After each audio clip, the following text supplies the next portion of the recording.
Hey everybody, Claudia from the Wee Garden Homestead here. Welcome to the homestead.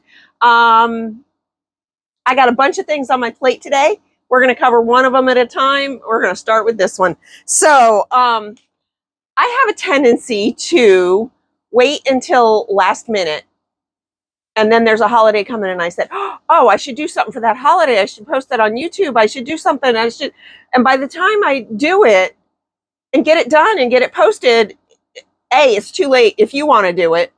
And B, sometimes it's, too late for the holiday even. So Halloween is coming. Yes, I know it's the beginning of August. So we've got all of August, all of September, well, most of August, all of September, and all of October. Halloween's coming. I figured I better get started on it now. I'm making trick-or-treat bags. Making trick-or-treat bags to sell in my Etsy shop. So I'm making Halloween trick-or-treat bags. And I was talking with Salty, trying to decide how big to make them. And he said, oh, about the size of a Wawa bag. So here's my Wawa bag. I measured it, height and width this way and width this way. And I did the math and all that. And I wanted to do, instead of just putting the handles coming out the top like I usually do, I wanted them to come up the sides. So here was the first prototype.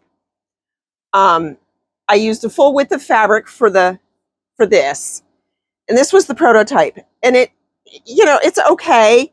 It's kind of tall, and it's so floppy because I was trying to keep them at a price that parents could afford to buy a couple for Halloween for their kids. So I took this down to Jessie and had the little ones look at it and hold it and all that. And we decided that this wasn't quite right. The price point would have been a little higher than what we thought was reasonable for parents of young children to spend on a Halloween bag that hopefully will get used for many years. But we're talking one night a year. So I went back to the drawing board and I decided not to box the bottom and not to line it, which presented me with another problem because I didn't want to have any raw edges on the seams on the inside. So here's what I came up with. And this one is not Halloween fabric because I had a limited amount of Halloween fabric and I didn't want to waste more Halloween fabric on a bag that I wasn't going to be able to use. So I used the flamingos, and little Jilly loves flamingos, and she's going to get this. This was actually fabric that somebody gave to me, yards of it, and then some clearance fabric that I had on sale that matched. So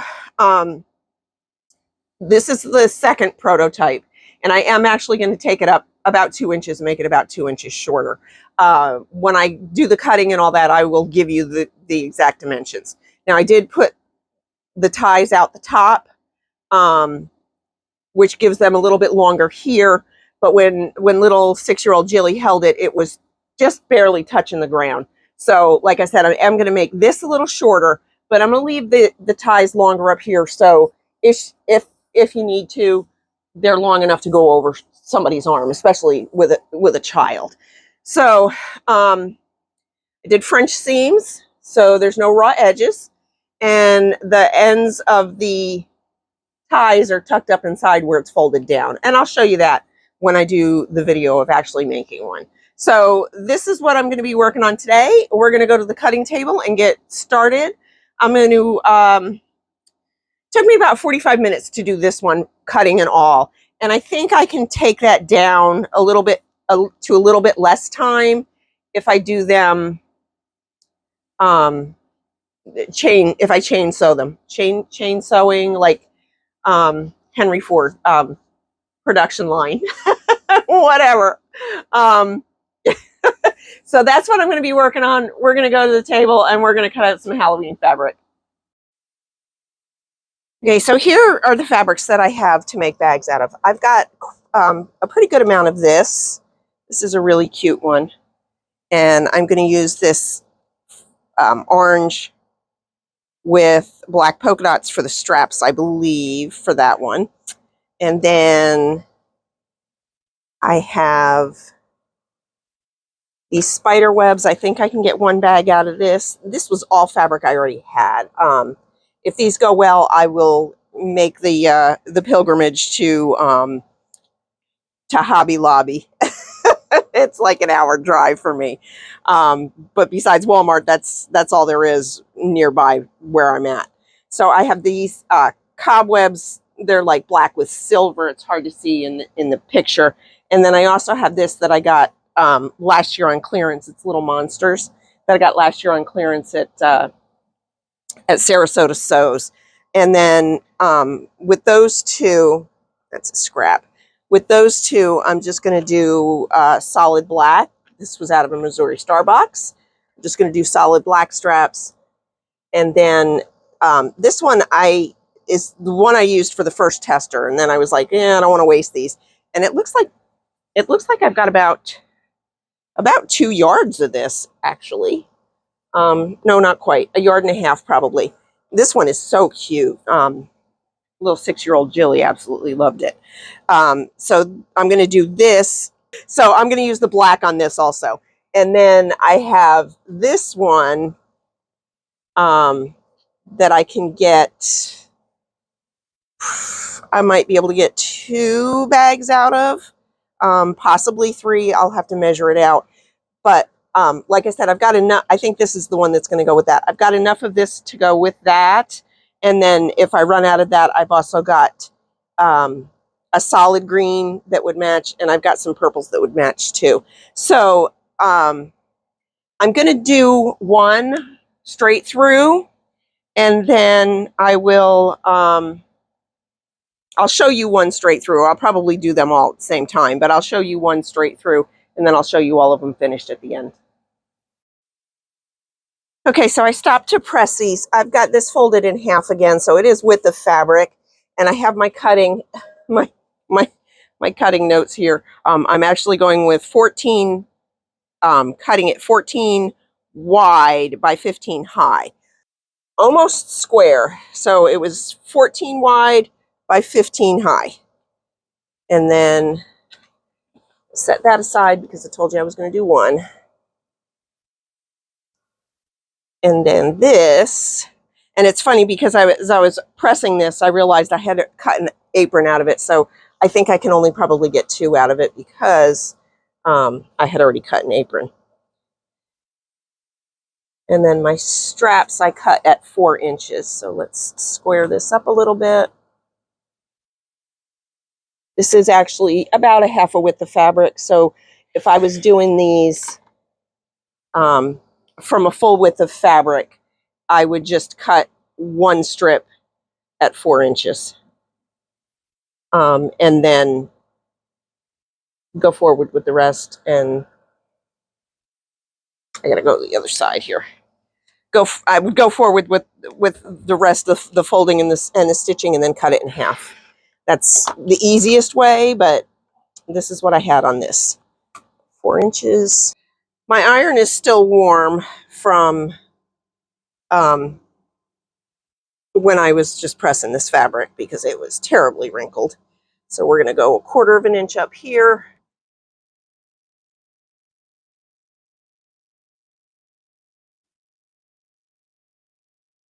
Flip it.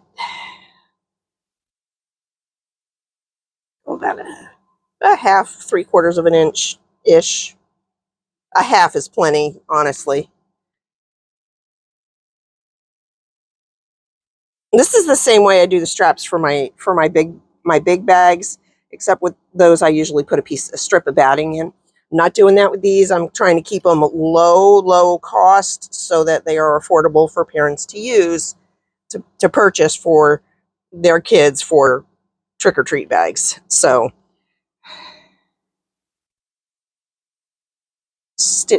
press that down super close to the edge, not all the way to the edge.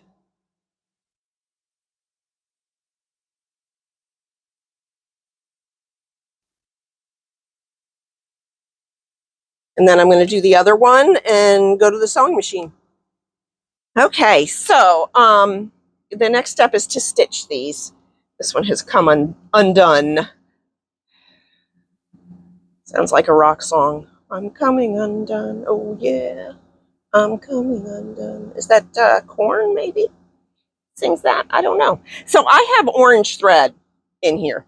Why do I have orange thread? Because the green that matched this, I didn't have much of, A. And B, I wanted to use a color that I could use probably straight through most of these and not have to change bobbin and all that. Remember, I'm trying to be quick and easy here. So I have orange thread in here. The body of this bag is going to be orange. I'm just going to stick with orange on everything except for the ones that are all black and white. I'll switch to black for those probably. So I am just top stitching this down close to the edge. As close to the, as I like to say, as close to the edge as I can get without going off. And I am basically just using the inside of my presser foot here as a guide along the edge. So as long as I don't let it walk off a little bit too far, that's good. So I was watching where this edge of the fabric fell against the presser foot, and I'm going to try to keep this even. So it fell just inside the edge. All right, let's do the other one. How's that thing go? Next verse, same as the first. John Jacob Jingleheimer Schmidt. Next verse, same as the first.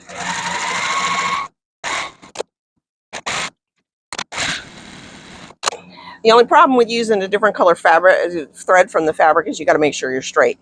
Now, sometimes, especially if this has batting in it, I'll stitch down the middle too. But again, we're trying to make these quick and easy, so I am not going to do that. The next step is coming right up. Now, for the next step, I contemplated doing the top hem first and putting the handles on then, and then doing this outside seams. But I think it's going to be easier, and then I don't have to worry about matching up the tops edges as much, and the French seam won't show at the very top if I do it this way. So French seams start with wrong sides together, and we're going to do a scant quarter-inch, very scant, like less than 1/4 of an inch, just slightly less. I am going to back tack. I can't go much less because my machine won't pull it through evenly. It's pulling. Why are you pulling? There we go.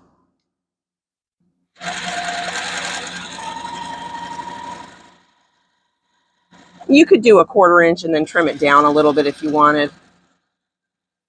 I mean, that would work just fine too. We're going to turn at the corner. Hope those are still lined up. They shifted just a hair, so I'm going to go just a little bit wider here and then trim it after.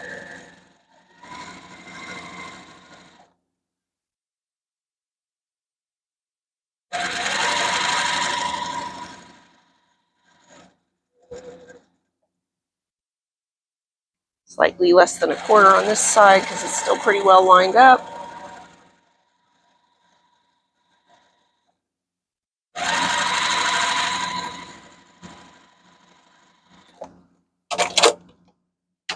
Okay, clip my corners.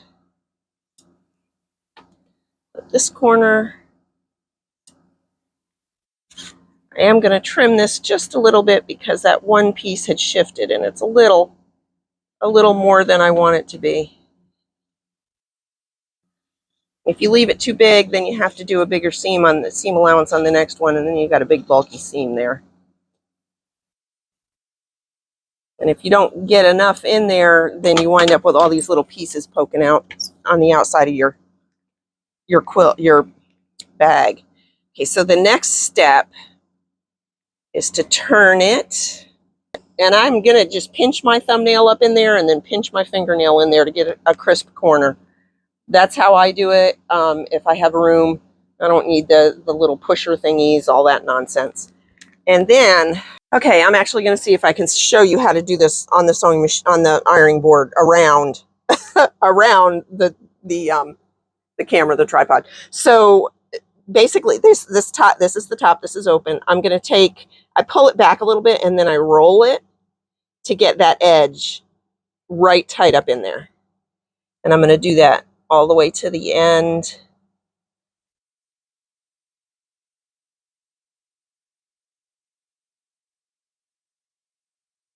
Like that. Work corner to corner here. Make sure you can still see. So I'm going to start in this corner. I'm going to roll it. I'm going to roll it. I'm going to roll it. Sure you can, if you've never done this, and I've done it a bunch of times, like when I do lined aprons, I stitch them all the way around, leave one little spot open, and then I do this and top stitch. So make sure that corner's pressed really good. Give it a turn. I'm going to work from this end to the top again. So I just flipped it over in case you were wondering what I just did there. Make sure you can see. Okay, I'm at the corner. I got that all rolled out. I got the corner pressed out the best I can.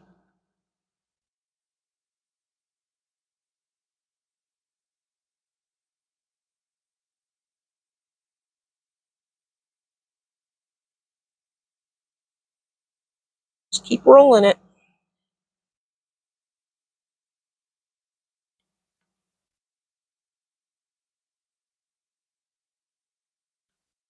Okay, now we're going to go back to the machine, like I said, and we're going to stitch 1/4 of an inch all the way around.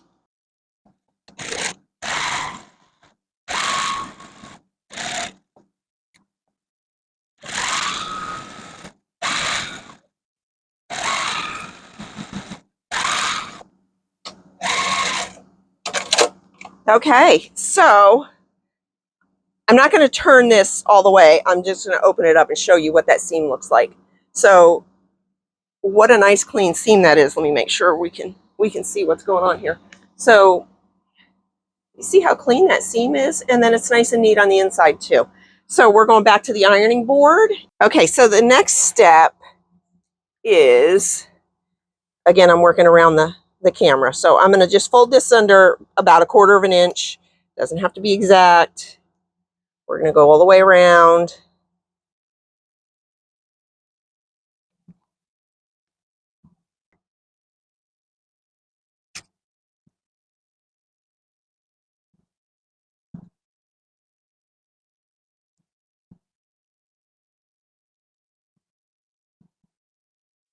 All right, and now I'm going to roll it again about an inch, just guessing here, like that. Again, we're not measuring anything. We're not concerned with it not being perfect. I'm going to fold this all the way around. See what happens. I actually did this on the corner of the ironing board the other day when I was doing it, but I can't get the camera in and work on the corner, so it's just easier to do it on the corner. Let's see what we got here. Okay, yeah, we're good. This piece has popped out a little bit. Put that back under. This side is a little wider. Just trying to make it even.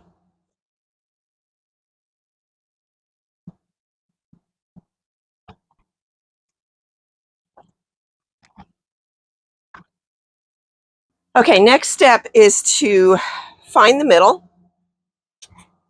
Pretty easy. And I have some chalk here because I'm going to be marking this. So there's the middle. And then I'm going to measure 2.5 inches out from that mark. Okay, so 2.5 out from there. And I'm just going to slide that down just a hair. 2.5 would be 5. That's where my straps are going to go. Okay, so we're going to put the right side up on the fold, on the strap.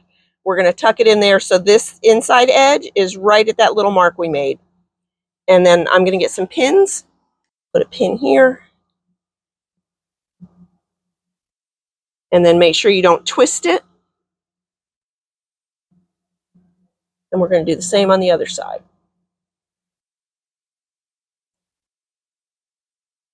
And I know I had a selvage on there. I don't care. You know why? Because it's up inside there. Nobody's going to see it. Okay, then we're going to flip it over. And we're going to do the same thing.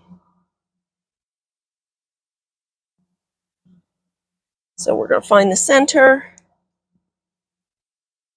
which is right there. One mark there. One mark here. I feel like I did that wrong. One mark here.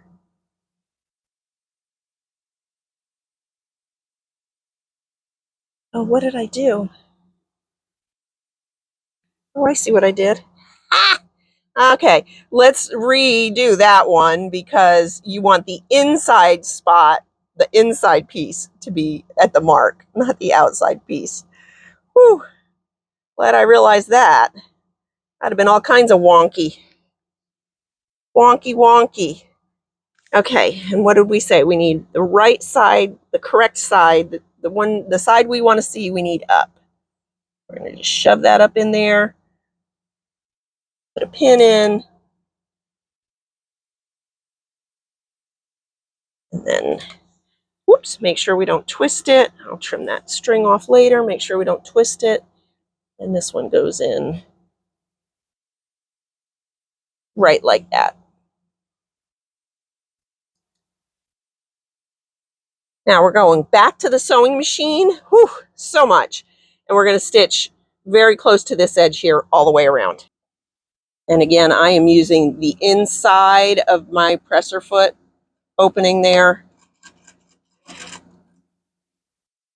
being sure I don't catch the other. You could actually, probably it would have been easier for me to turn this right side out and do it from the inside, but I didn't, so probably the rest of them I will.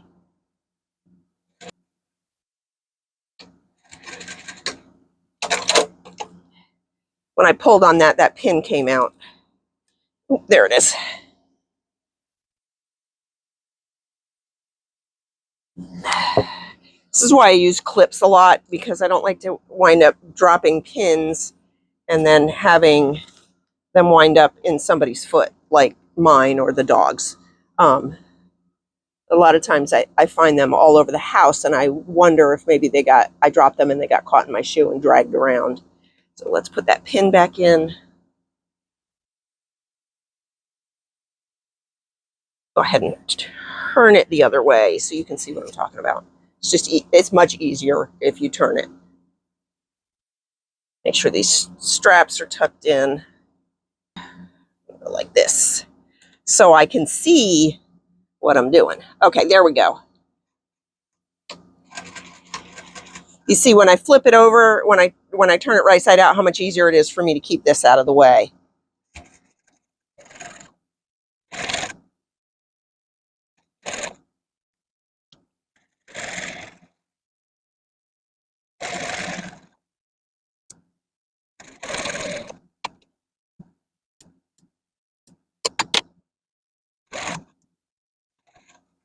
Back to where we started. Back tack, cut, bam-a-lam. Trim that off. Now the last step is pushing these up so that they're snug, but I don't want to pull on them. And I'm going to pin that again.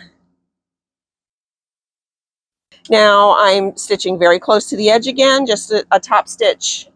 And I can do this from either side. I'm going to do it from this side because this is where I'm at. I am going to back tack.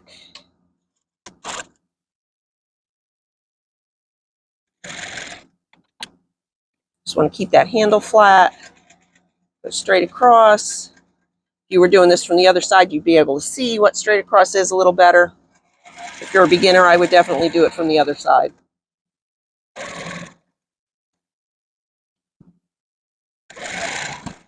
In just a minute, I'm going to tell you how long it took to do all this.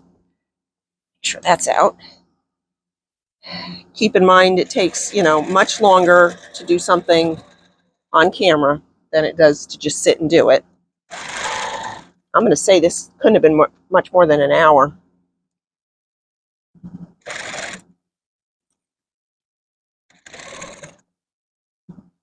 I don't know where I left my little clippers. I think they're on the dining room table from when I was ripping a seam out yesterday. You saw my short with the Harry Potter back tack. And we are done. Done, done, done stamp. Finished, finito. Let's push these corners out.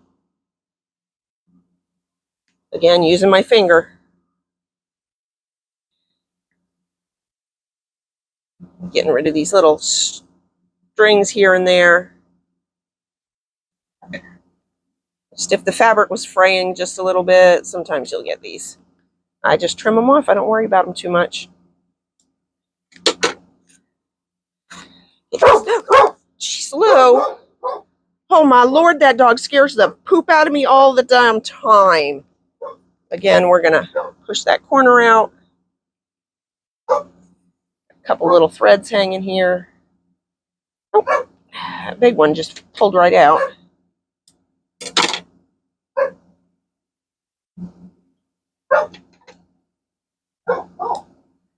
Okay. You could press it if you wanted. I'm not really worried about it. This bag is done. And there we have it. Nice, cute little trick-or-treat bag. Finished. Okay, so here we are. Still picking a few threads off here and there, and a dog hair. So here we are. So this finished at 13 by 13. So it's 13 across here, and it's 13 high, which is perfect to hold some candy. I did have the first one I did, well, it was the second one I did, was a little bit longer, and I talked to my daughter Jessie, and I said, should I shorten that a little bit? And she said, yeah. She said, because they'll get heavy. So I guess the thought is, her thought was she could always take it back to the car and empty it, and she didn't need a bag that the 6-year-old didn't need a bag that big. So here they are. Stay tuned for pictures, because I'm going to get them all done, and I'm going to get pictures to post to my Etsy and to my Shopify shop. So I'll post those at the end, and that's it. Thanks so much for joining me. Don't forget to like, subscribe, leave a comment. It helps me with the algorithm when you do that stuff. It tells Etsy, I'm sorry, it tells, I got Etsy on my brain. It tells YouTube to push my videos out. I don't make a lot of money off of YouTube, but every little bit helps me buy more fabric. Thanks so much for coming, for joining me. Yeah, whatever. I don't know what I'm saying anymore. Thanks so much. We'll see you on the next one.